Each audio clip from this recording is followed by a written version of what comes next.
One of the few joys I've been getting in 2024 is being able to dunk on Rachaad White almost every week.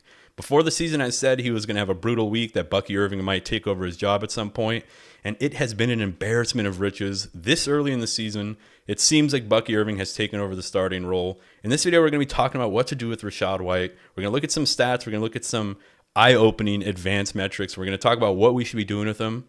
I'm Ron from Fantasy Full. If you guys do get some value from this video, I'd really appreciate a like. And while you're down there, hit me up with a sub if you want to stick around, see some more of my content moving forward. Without wasting any more of your time, guys, let's hop into this video. So he has a very interesting profile. I mean, his game logs aren't nothing to write home about. And in the area that I really want to focus on is his yards per carry. It's something that I've been saying since before the season. 15 for 31 in week 2, but gets a shit ton of receiving work, so 6 for 75 in week 1. And then we just see this steady decline in both volume and consistency. I mean, you can make the argument he became a little bit better from a yards per carry point of view, not in week 2 per se, but 6 for 17 for 6 for 5 in the air, but only 18 receiving yards, just brutal. And in week 4, he comes back to earth or comes back from Mars. I don't know what he reverted to being decent, I guess. He goes 10 for 49, matching Bucky Irving, 3 for 2 for 35 in the air. So not a bad week, right? I mean, 9 fantasy points. Definitely outscored that scrubbed Cam Akers who ended up starting in week 4. So as I mentioned, one of my top 5 American pastimes is dunking on Rachaad White. It has been, families have been fed on this channel shitting on Rachaad White. But this week he did counter jab me. He boasted a 4.9 yards per carry, his highest since week 12, 2023, dude. So in week 12 of 2023, he had 6.67 yards per carry. Since then, it's been sub 4, sub 3, sub 2. On the season, I think he still has like a 2.8 yard per carry. So just brutal. And as I mentioned, Bucky Irving, they pretty much split down the middle. They both went 10 for 49 on the ground. Rachaad White does get the 2 for 35 in the air. But interestingly, Bucky Irving gets 5 out of 5 end zone or red zone opportunities in week to White's 0. White only gets 0 rushing attempts in the red zone. Now, you could say it's because of game script. Bucky Irving was already in the game, so they just stayed with him, potentially. But if you have a dude who's your workhorse back, or, that's what Rachaad White was last year, and you get into the red zone, you probably want to bring in your workhorse back to, get those red zone touches, right? Assuming he's, your main guy. Now, if it wasn't combined with the fact that before the game, leading up to this week, the coaching staff did say that they wanted to get Bucky Irving a lot more work, that he deserves it and he earned it. I don't know, man. I think the flippening is upon us. I think Bucky Irving has flipped him as a starter. Check out this interesting tweet from Jacob Gibbs, the GOAT in the industry.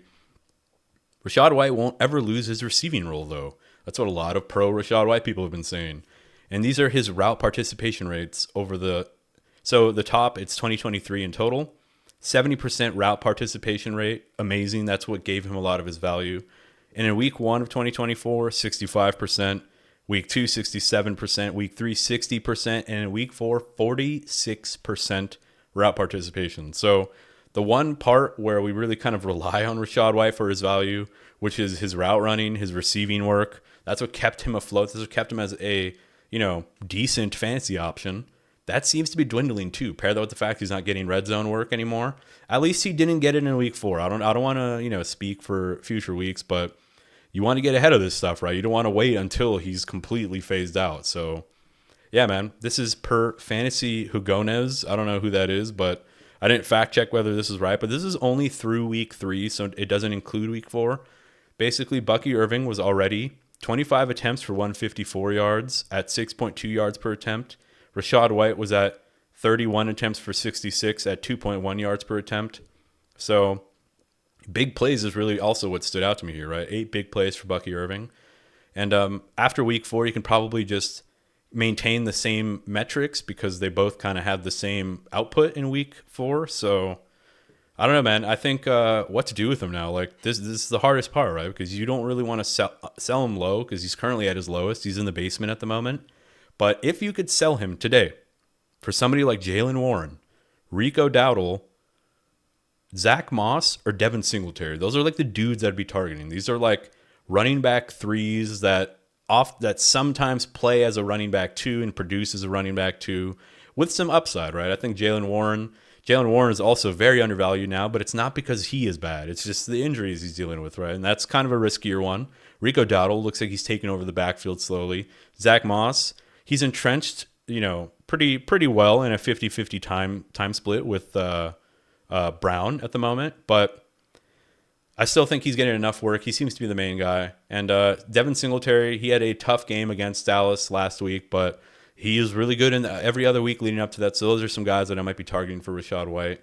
If you can sell him, maybe somebody who is very running back needy and is looking for some upside, or isn't running back needy and is down to take a shot on a guy like Rachaad White. So hope you guys liked this video. Hope you enjoyed it. If you did, as I mentioned, I would really appreciate a like and a sub. And I'll catch you guys on the next video. Peace.